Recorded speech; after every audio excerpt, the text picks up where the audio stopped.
Hi, I'm Brad Bird, director of the movie Tomorrowland. The future of space exploration is exciting to behold. We knew that this was going to be an important mission. We didn't know how important.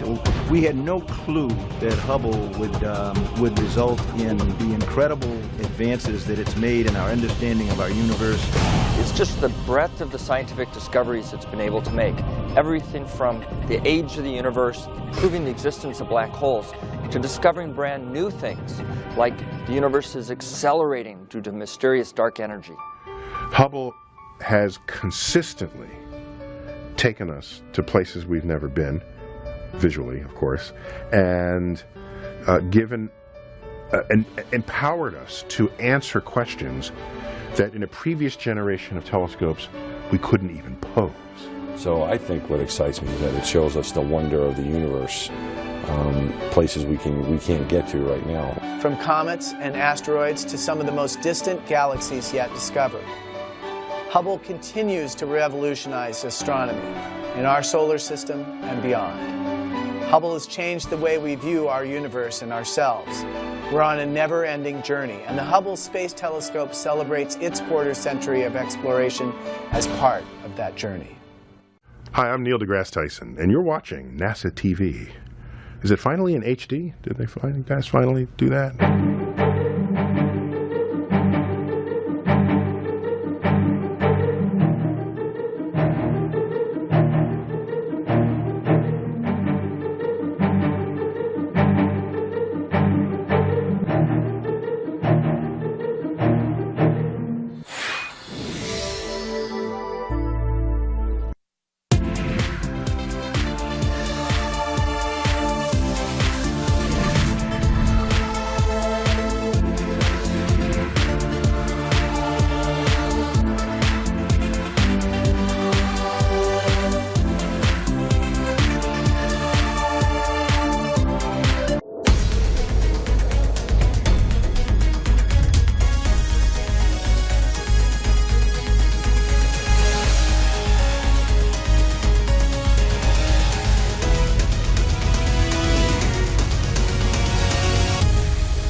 crew now headed for the elevator that will take them down to the first floor, where they'll board the Astrovan for the 20-minute ride out to Pad B.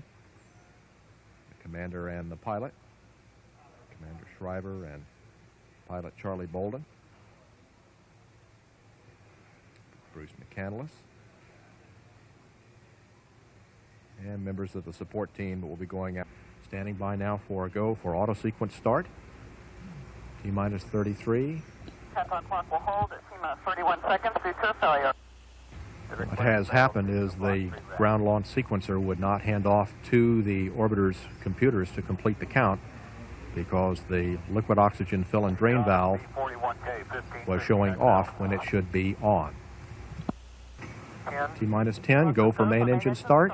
We are go for main engine start. T-minus 6, 5, 4, 3, 2, 1, and liftoff of the Space Shuttle Discovery with the Hubble Space Telescope, our window on the universe.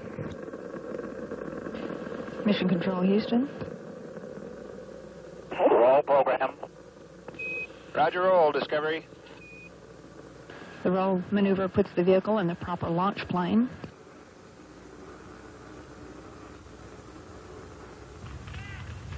Guidance officer confirms a good roll maneuver. Engines now throttling back.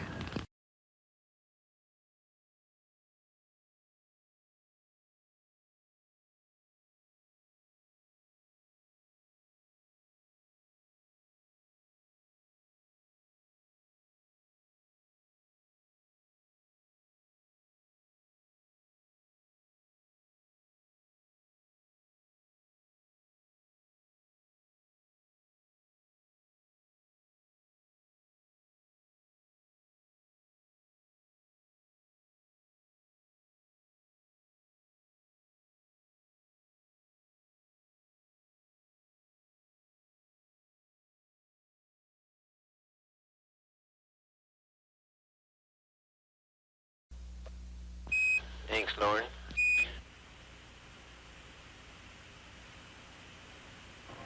When fully deployed, both of the arrays together produce about 6,000 volts, about half of which is required to operate telescope systems, and during the daylight side of the pass, the other half is used to recharge the 6 nickel hydrogen batteries.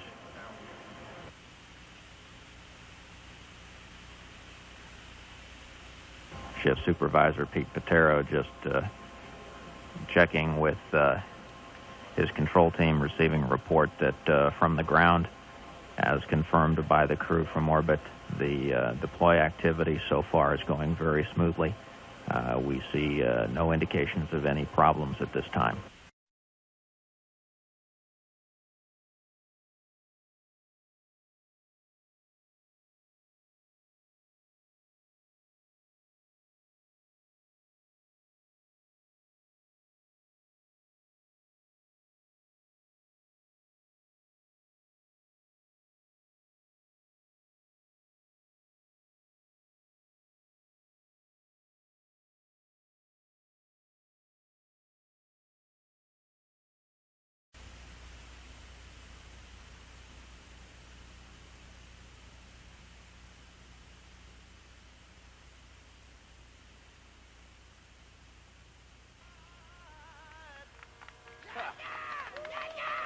You've been so good to me.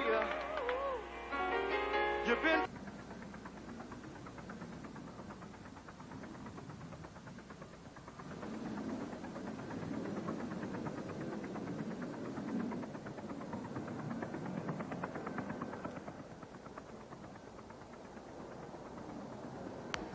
Landing gear is down and locked.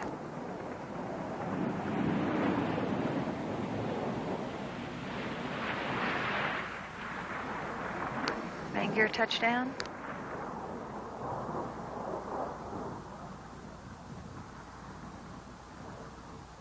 Nose gear touchdown. Discovery rolls out on runway 22 at Edwards at the end of mission STS-31 after traveling 2,068,213 statute miles on this mission. Mechanical Systems Officer reports steady braking. The normal amount of braking is about 8 to 10 feet per second. And this detailed test objective today is designed to be a light braking or low energy braking to try out the new carbon brakes.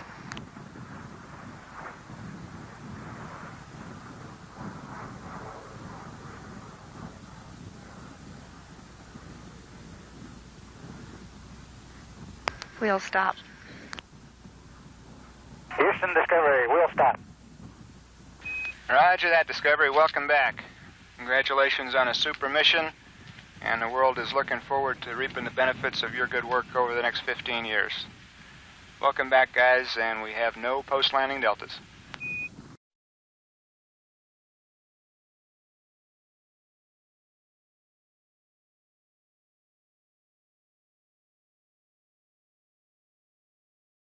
And it's like a welding torch going off when the SRB's light. KT got to look out the overhead windows, and I think that was pretty spectacular too. It looked like daylight behind us on the pad, and I could follow it for maybe 20 seconds before it went into just light, just fire behind us. The vibrations and the roar is pretty much the same as in the daytime. Probably the big difference is up when you get towards SRB SEP. When the rockets go off to separate those boosters, it really flashes outside the windows, and it gives me a thrill just seeing that right there. Tried to warn these guys. Yeah, Cubby warned us, but it was still exciting.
We have a go for engine start.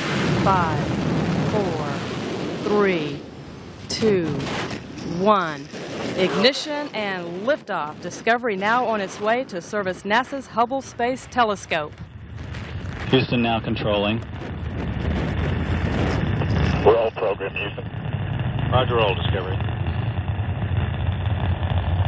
Roll maneuver is complete aboard Discovery. The vehicle is now in a heads-down position on course for a 28.5-degree, 309 nautical mile orbit. Three main engines beginning to throttle down now as the orbiter prepares to pass through the area of maximum dynamic pressure on the vehicle in the lower atmosphere. The three engines now at 67% of rated thrust. The solid rocket boosters beginning to tail off with their chamber pressure, standing by for burnout and separation of the twin solid rocket boosters.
And see that everything's okay, the solid rocket motors are ignited. Here's the view inside the cockpit at SRB ignition, and you can see a lot of shaking going on. Looks a little bit slow coming off the pad, but there's nothing slow about it. The things that come to my mind are power and speed. Here's a beautiful view of the orbiter. You can see here it gets pretty hot down at the bottom of the external tank, but the insulation does a really good job. About 2 minutes after liftoff, the solid rocket motors come off. Here's obviously an external view.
7, 6, 2, 1, and Liftoff of Space Shuttle Atlantis. Final visit against the vision of Hubble, the deepest grandeur of our universe. Houston, Atlantis, roll program with the FCS channel. Bypass across the board, Scooter, no action. Okay, got LVO rates, Ranger? I do. All right, I see him in the bucket. Mid 71. Atlantis on its way, all 3 engines now throttling down as the area begins, as the vehicle passes through the area of maximum dynamic pressure. Atlantis, Houston, no action on the MPS H2 out key.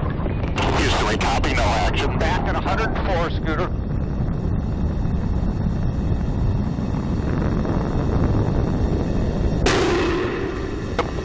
Three, 103. Auto. Okay, that all looks good.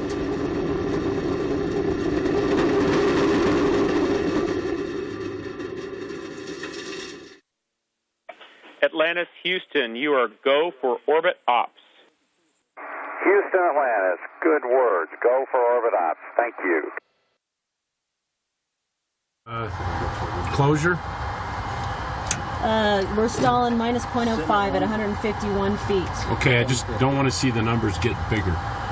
Okay, we're opening now, 155. Okay.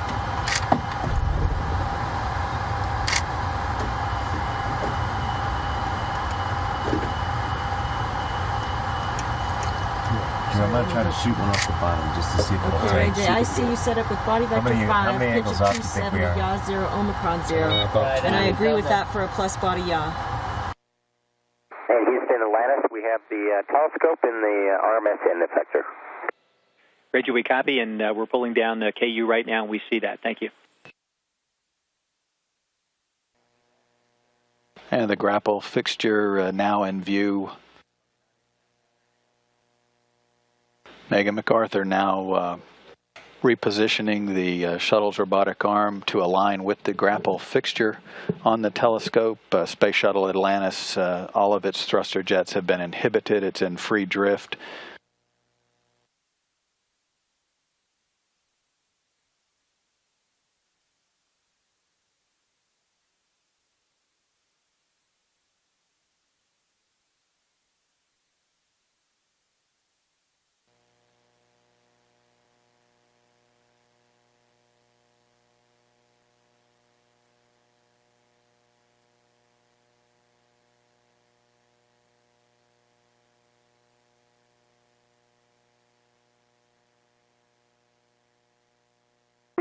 Houston, Atlantis. Hubble has arrived on board Atlantis with the arm. Atlantis, Houston, we copy. Nice job, Megan. Nice job on the Proxops flying as well. It's great to be back with the telescope. Okay, thanks, Dan. Everybody's very excited up here, I can tell you. Yeah, I'm just looking out the window here, and it's an unbelievably beautiful sight. Amazingly, the exterior of Hubble, an old man of 19 years in space, still looks in fantastic shape.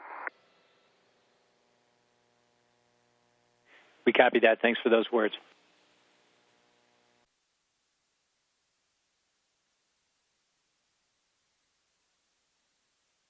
It was exciting.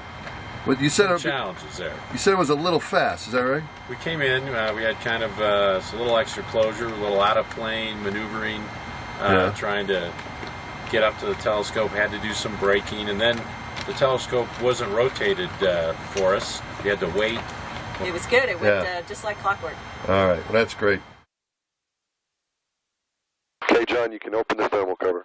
Okay, I'm working on tabs.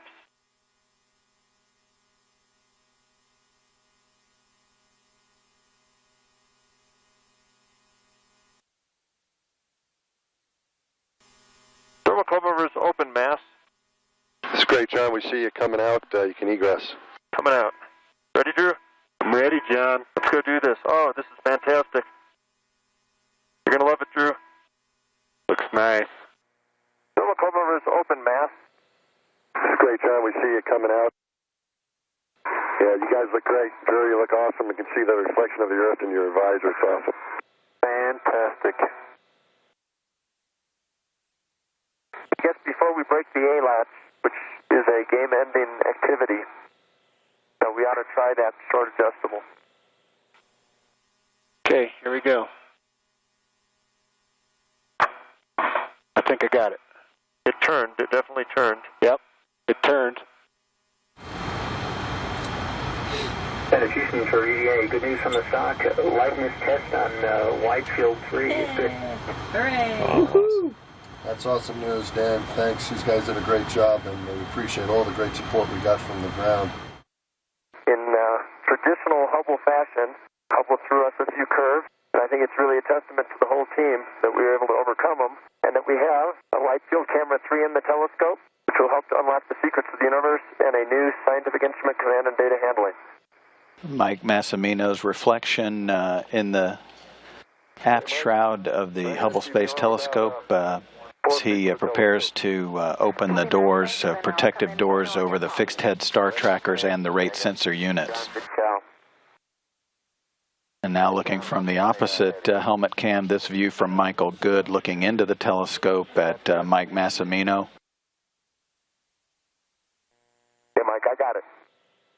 All yours. Very nice. Good job. Michael Good now seating the new rate sensor unit. Nice job. Planet Houston for EVA, we have a good aliveness test on RSU-2R. You have a go for RSU-3. Change out. And we copy, go for RSU-3. 4 1/4 on 13, Drew. Massimino has engaged all of the bolts on the old battery module. The first 5 bolts on the new module securing it to the Bay 2 door have been engaged. Megan, we can move away from the telescope and start right. Copy, coming away. Got that door, John? I've got this door. Okay, you guys know the drill. Let's remove CoStar. Installed back in December 1993 to correct the spherical aberration that was detected in the telescope's mirrors after its initial deploy in 1990. Yeah. Guys, you guys missed Australia during the night pass, but we should be coming up on Hawaii off on our left here in just a moment. You're very cruel, Bueno, a very cruel guy. Didn't know that about you. And for you, John, you should be looking at ACS. Yeah, I can see Hawaii. Can you really? Yeah, that's awesome. The fastener capture plate now removed, having done its job of capturing the 32 tiny screws inside the protective enclosure. Card 1 is out. Nice. I heard that. Looks great, John. Nice job. Nice job, John. Takes a few more turns to get it out of the connector. Not that it matters. So are you taking them back to the telescope? Yeah, I was. Okay, good. That was for the tape. Don't bend too low. That was for a point. We bent over, and I thought I was going to drive him into the W side.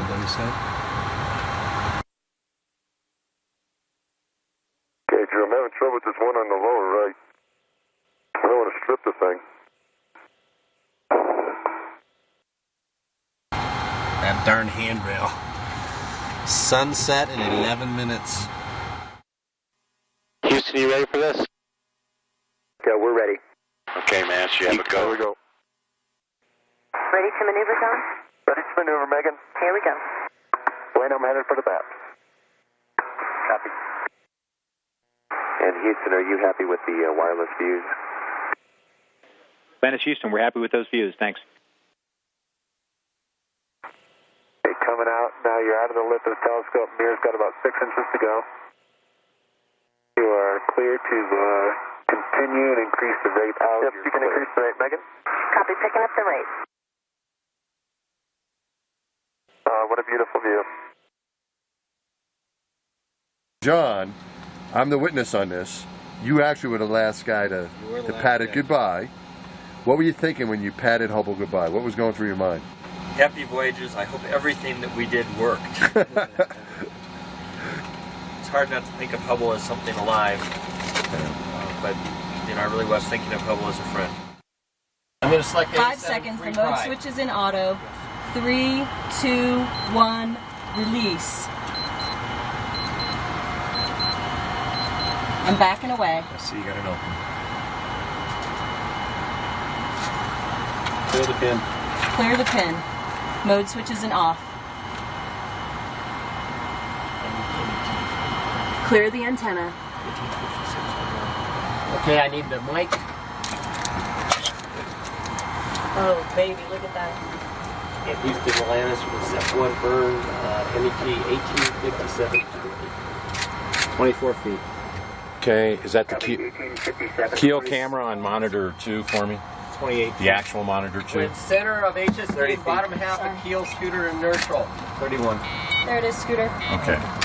35. Thank you. Opening. It's supposed to be at a ref ball of about 65. You said 35 opening? Yep. Do you have a H dot? Yeah, it's about 65 of the ref ball. This is a really tremendous adventure that we've been on, a very challenging mission. Hubble isn't just a satellite. It's about humanity's quest for knowledge. As Arthur C. Clarke says, the only way of finding the limits of the possible is by going beyond them into the impossible. And on this mission, we tried some things that many people said was impossible: fixing stiff, repairing ACS, achieving all the content that we have in this mission. But we've achieved that, and we wish Hubble the very best. It's really a sign of the great country that we live in that we're able to do things like this on a marvelous spaceship like Space Shuttle Atlantis. And I'm convinced that if we can solve problems like repairing Hubble, getting to space, doing the servicing we do, traveling 17,500 miles an hour around the Earth, that we can achieve other great things like solving our energy problems and our climate problems. All things that are in the middle of NASA's prime and core values. I want to wish Hubble its own set of adventures, and with the new instruments we've installed, that it may unlock further mysteries of the universe.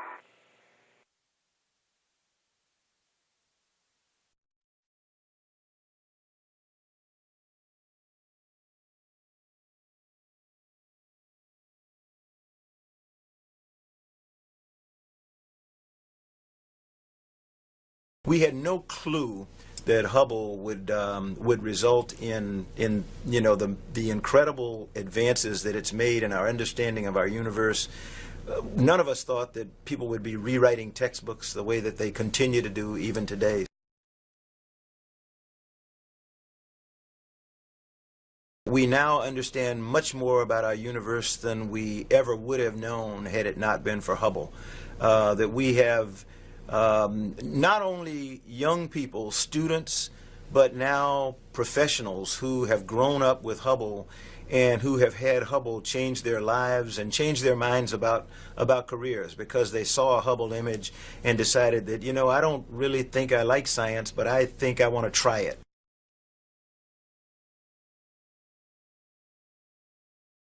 We saw the first light images, and to the amateur like me, it looked great because we had made this great discovery right off the bat. What we thought was a single star turned out to be a binary star. And we were looking at a star that astronomers had been studying for hundreds of years.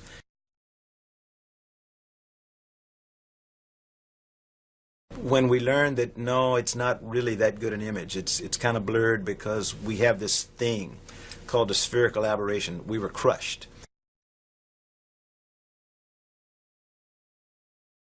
We refused to say no, refused to say we'll give up, refused to say we failed.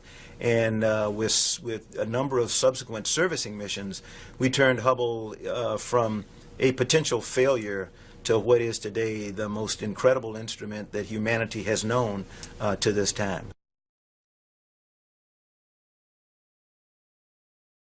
Hubble kind of rewrote the textbooks. We now have the next of the great observatories that's scheduled to launch in 2018, the James Webb Space Telescope. James Webb is projected to dwarf Hubble in its discoveries and its ability to look out into the universe and peer into the atmospheres of distant planets.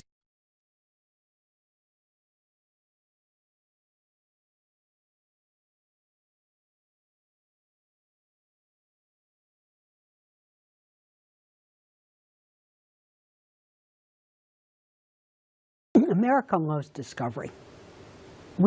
That's in our national DNA. When Lewis and Clark was sent out on their expedition by a president of the United States, it was called Discovery. And that's when we send out our astronauts. That's when we've now sent out a space telescope.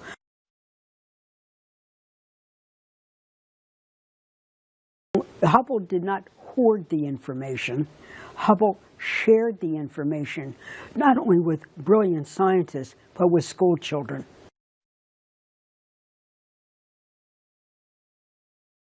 I listened and watched school children in our own country and around the world feel that they had developed a personal relationship with Hubble. Hubble had its own website, and it heard from scientists, and it heard from the school kids. And then we heard that the American people supported the Hubble.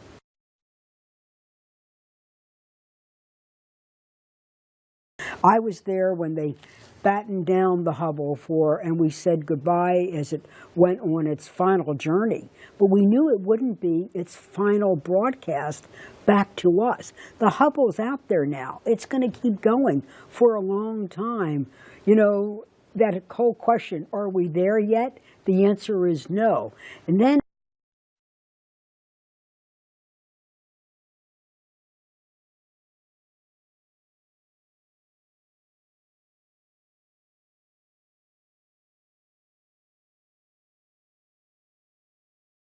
on the famous press conference of June 27th, 1990, where I had the unique honor of explaining to the American people and the press that Hubble wouldn't be doing the science we had promised. And that was a horrific experience, to say the least. The press was not too receptive, even though at the end of the press conference I said, we do have a fix in mind. There is a way.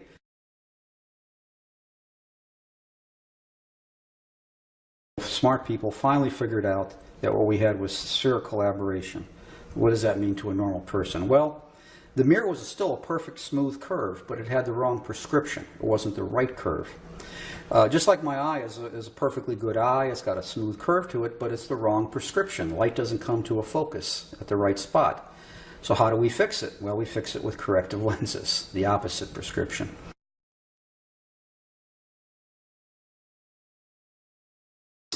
But I remember the image started to come up, and right at the center was the star we were taking a picture of, and it was there. It was very bright and very sharp. That was good.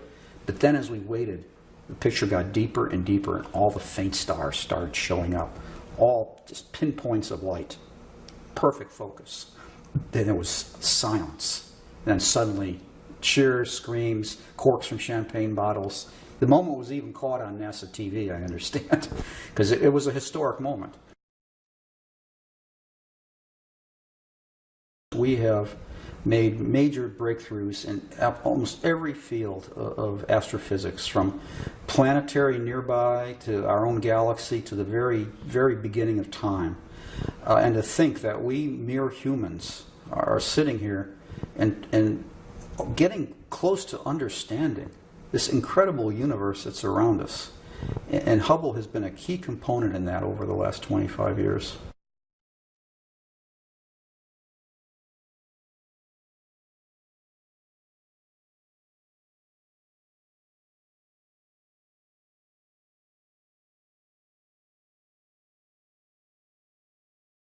And so we're celebrating the 25th anniversary this year. We have every expectation, the way things have been going, that Hubble should be able to make it till 2020 and maybe even beyond, doing this great mission of scientific discovery. just the breadth of the scientific discoveries it's been able to make. Everything from the age of the universe, proving the existence of black holes, to discovering brand new things, like the universe is accelerating due to mysterious dark energy. And I was holding on to a handrail looking up at the Earth go by behind the Hubble. And it was a truly remarkable moment. But I did realize, how far away we were from the Earth's atmosphere, from our homes, from our companions inside the space shuttle. And I wouldn't say that I felt a sense of loneliness, but a sense of awe, that we're doing these kind of things, that we're able to fix the Hubble, to orbit the Earth, to have a space shuttle.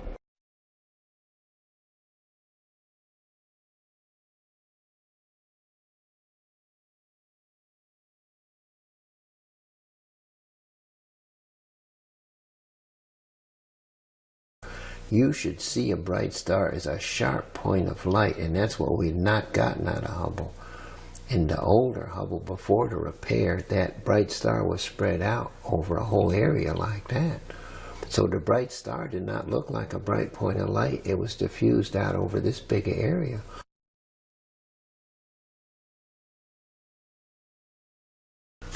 To hear the screams and to see the faces when the first popped on the monitor, and they knew. All I had was that one moment. They knew it was fixed.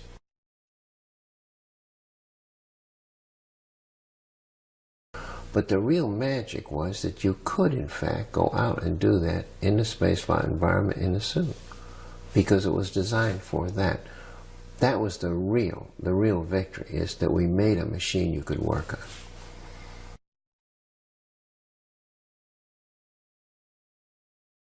Humanity's always looked out there to the heavens to get the meaning of the hope of the life here.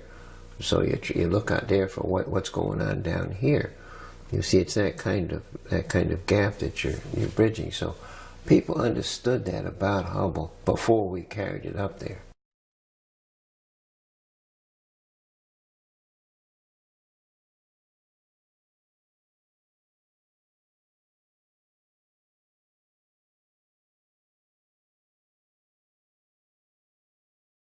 Um, 25 years, yeah, it's been that's quite an achievement. I'm glad it's worked for that long and been providing great science for most of that time, and I'm looking forward to more. I hope it lasts another 25.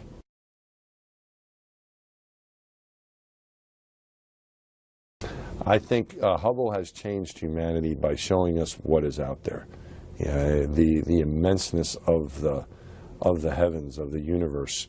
I mean, we knew it was a big place, but we didn't know the beauty of what was out there and just how big it is, and how many other possibilities there are to find discoveries that we can't even imagine. It not only answered questions, but created questions. So I think it's made a great impact on the whole world.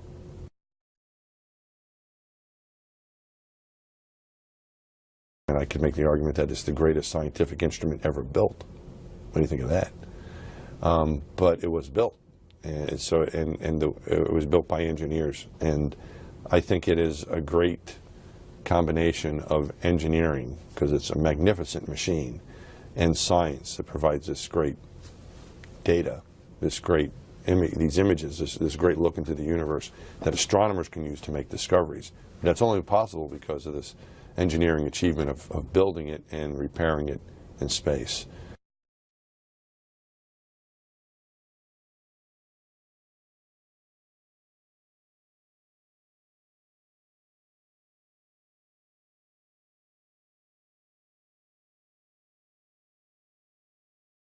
Releasing the telescope was not as bittersweet as you might imagine, because you know that that an incredible repair job has just been done, and by releasing it, it's getting sort of sent out there to do its new mission. And we knew that there was going to be some pretty incredible science return from that.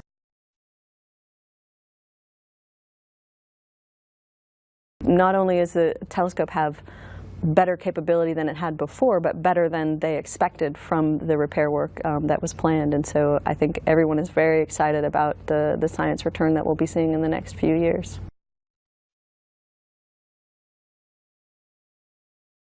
like that. The other thing I think is that it seems like Hubble is sort of the comeback kid.